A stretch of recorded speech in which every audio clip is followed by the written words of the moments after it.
heard my grandmother tell the story of how she decided to let me go live with my dad in Canada.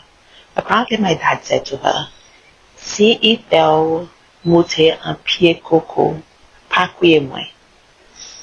So what that means in English is, if she makes you climb up a coconut tree, don't call me. So basically, if I became a handful, because it's inevitable that girls are going to be a handful, especially as a teenager, then don't expect him to get involved or be part of the solution.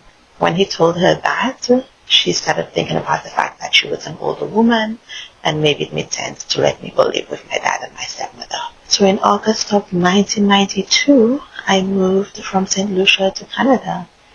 And this was my first time living with my dad, my first time living with my stepmother. I was a bit afraid of my dad, to be honest.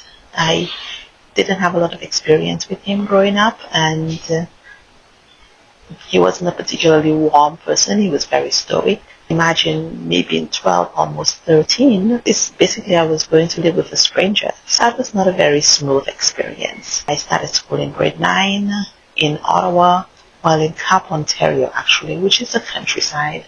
And there were no other black students in my school. There, I was pretty isolated. There was one Indian girl who befriended me, who kind of introduced me to her peer group, but I felt really lost.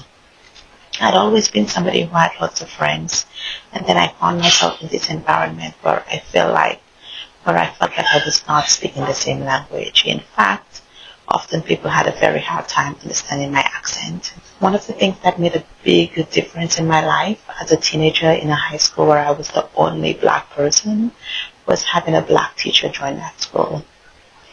She's originally from St. Vincent, and so she really understood what I was going through with my family, with the cultural disconnection, with the challenges of navigating the differences between Caribbean culture and Canadian culture.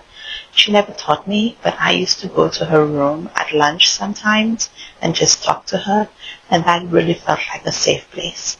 I'm 45, she's 73 or 74, and we have stayed in touch since I graduated. We meet every time I'm in Canada.